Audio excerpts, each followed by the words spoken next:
जय भोलेनाथ। हर हर महादेव। भगवान भोलेनाथ की कृपा आप सभी पर बनी रहे। भगवान भोलेनाथ की महिमा अनंत है। जो भक्त श्रद्धा से उनकी कथा सुनते हैं, उनके जीवन में सुख समृद्धि आती है। सोमवार व्रत कथा को सुनने से मनोवांछित फल की प्राप्ति होती है और भोलेनाथ जी की कृपा प्राप्त होती है। अतः आप सभी इस कथा को पूर्ण श्रद्धा के साथ सुनें और भगवान भोलेनाथ जी की कृपा प्राप्त करें। किसी नगर में एक धनी व्यापारी रहता था। दूर दूर तक उसका व्यापार फैला हुआ था। नगर के सभी लोग उस व्यापारी का सम्मान करते थे। इतना सब कुछ संपन्न होने के बाद भी वह व्यापारी बहुत दुखी था, क्योंकि उसका कोई पुत्र नहीं था, जिस कारण अपने मृत्यु के पश्चात व्यापार के उत्तराधिकारी की चिंता उसे हमेशा सताती रहती थी। पुत्र प्राप्ति की इच्छा से व्यापारी प्रत्येक सोमवार को भगवान शिव जी का व्रत करता था और पूजा किया करता था, और शाम के समय शिव मंदिर में जाकर भगवान शिव जी के सामने घी का दीपक जलाया करता था। उसकी भक्ति देखकर माँ पार्वती प्रसन्न हो गईं और भगवान शिव जी से उस व्यापारी की मनोकामना पूर्ण करने का निवेदन करने लगी। भगवान शिव जी बोले, इस संसार में सबको उसके कर्म के अनुसार फल की प्राप्ति होती है। जो प्राणी जैसा कर्म करते हैं, उन्हें वैसा ही फल प्राप्त होता है। भगवान शिव जी के द्वारा समझाने पर भी माता पार्वती नहीं मानी और उस व्यापारी की मनोकामना पूर्ति हेतु वे भगवान शिव जी से बारंबार अनुरोध करती रहीं।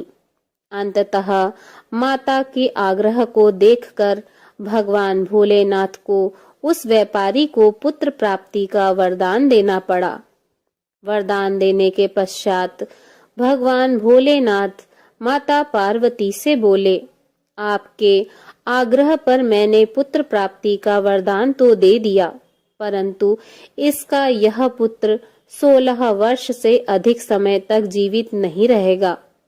उसी रात भगवान शिव जी उस व्यापारी के स्वप्न में आए और उसे पुत्र प्राप्ति का वरदान दिया और उसके पुत्र के 16 वर्ष तक जीवित रहने की बात बताई। भगवान के वरदान से व्यापारी को खुशी तो हुई, लेकिन पुत्र की अल्प आयु की चिंता ने उस खुशी को नष्ट कर दिया। व्यापारी पहले की तरह सोमवार के दिन भगवान शिव जी का विधिवत व्रत करता रहा। कुछ महीनों के बाद उसके घर एक अति सुंदर बालक ने जन्म लिया और घर में खुशियां ही खुशियां भर गईं।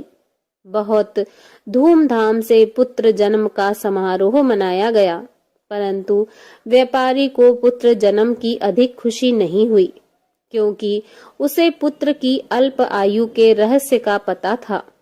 जब पुत्र 12 वर्ष का हुआ तो व्यापारी ने उसे उसके मामा के साथ पढ़ने के लिए काशी भेज दिया। लड़का अपने मामा के साथ शिक्षा प्राप्ति हेतु चल दिया। रास्ते में जहाँ भी मामा भांजे विश्राम हेतु रुकते, वहीं यज्ञ करते और ब्राह्मणों को भोजन कराते। लंबी यात्रा के बाद मामा भांजे एक नगर में पहुंचे।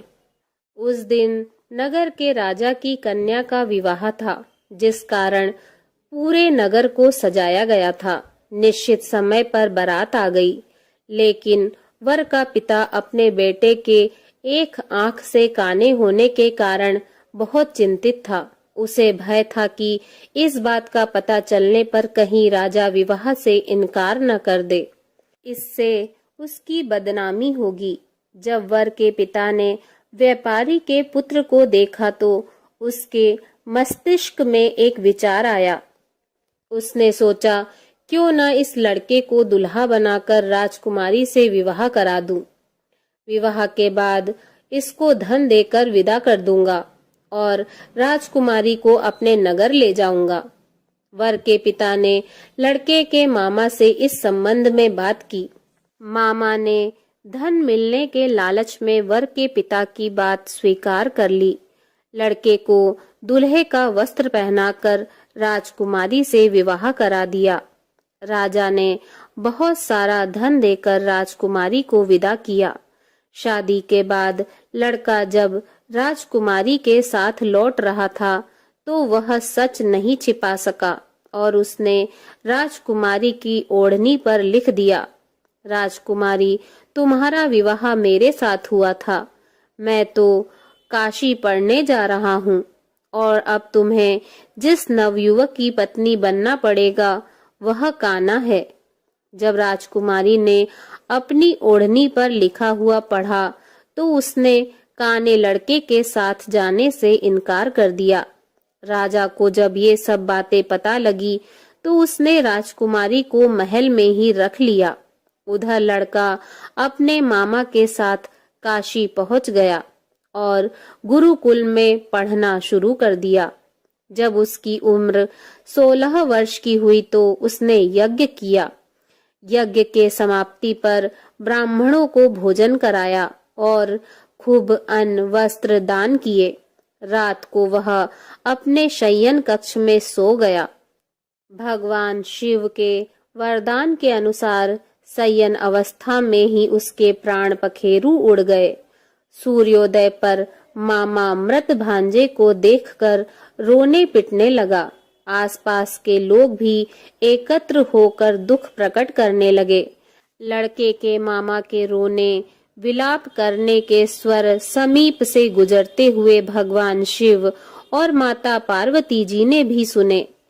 माता पार्वती जी ने भगवान से कहा, हे प्राणनाथ, मुझे इसके रोने के स्वर सहन नहीं हो रहे हैं। आप इस व्यक्ति के कष्ट को अवश्य दूर करें।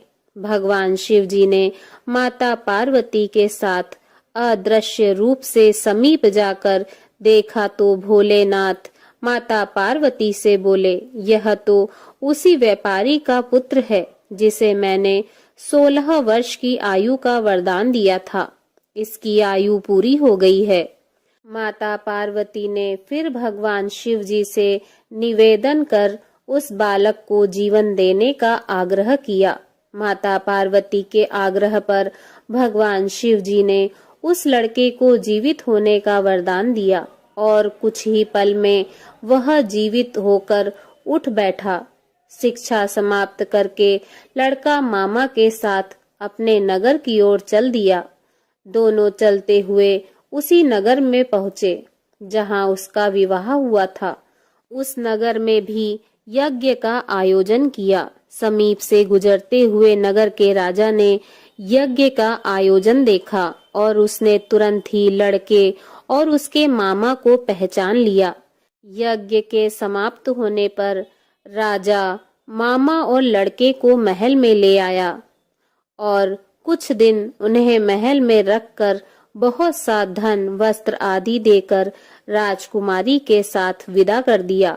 इधर भूखे प्यासे रहकर व्यापारी और उसकी पत्नी बेटे की प्रतीक्षा कर रहे थे। उन्होंने प्रतिज्ञा कर रखी थी कि यदि उन्हें अपने बेटे की मृत्यु का समाचार मिला तो दोनों अपने प्राण त्याग देंगे। परंतु जैसे ही उसने बेटे के जीवित वापस लौटने का समाचार सुना तो वह बहुत प्रसन्न हुआ। वह अपनी पत्नी और मित्रों के साथ नगर के द्वार पर पहुंचा। अपने बेटे के विवाह का समाचार सुनकर पुत्र वधू राजकुमारी को देखकर उसकी खुशी का ठिकाना न रहा।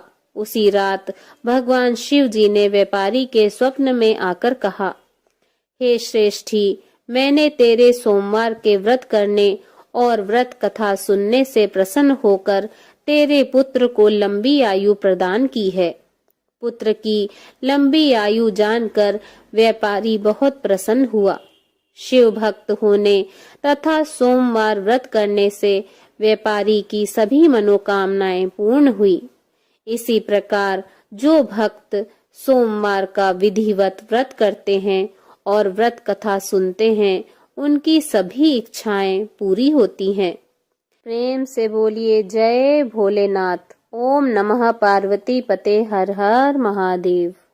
ओम जय शिव ओमकारा, प्रभु हर शिव ओमकारा, ब्रह्मा विष्णु सदा शिव, ब्रह्मा विष्णु सदा शिव, अर्धांगी धारा।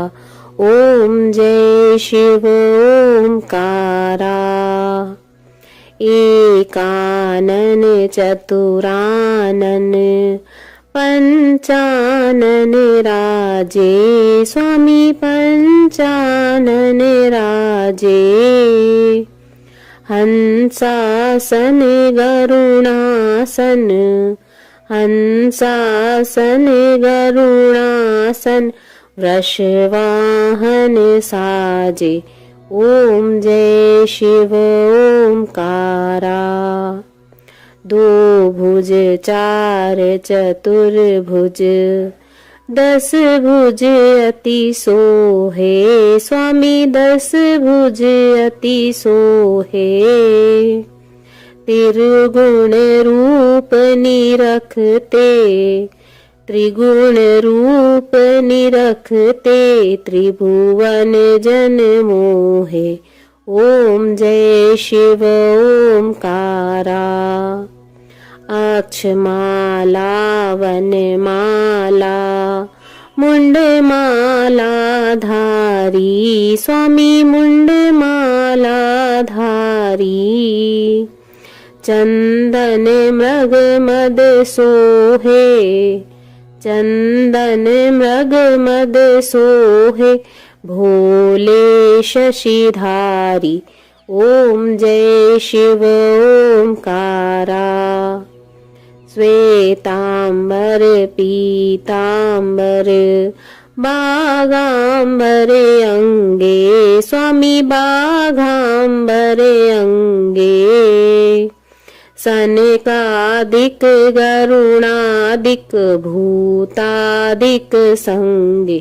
ओम जय शिव ओमकारा, कर के मध्य कमंडल, चक्र त्रिशूल धरता, स्वामी चक्र त्रिशूल धरता, सुखकारी दुखहारी, सुखकारी दुखहारी, जग पालनकारी।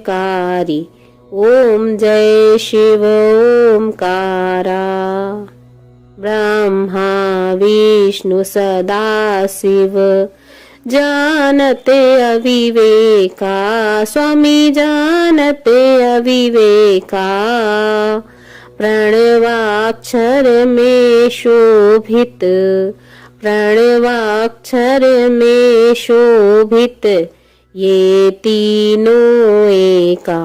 ओम जय शिव ओमकारा, त्रिगुण स्वामी जी की आरती जो कोई नर गाए, स्वामी प्रेम सहित गाए, कहत शिवानंद स्वामी, कहत शिवानंद स्वामी, सुख संपत्ति पाए।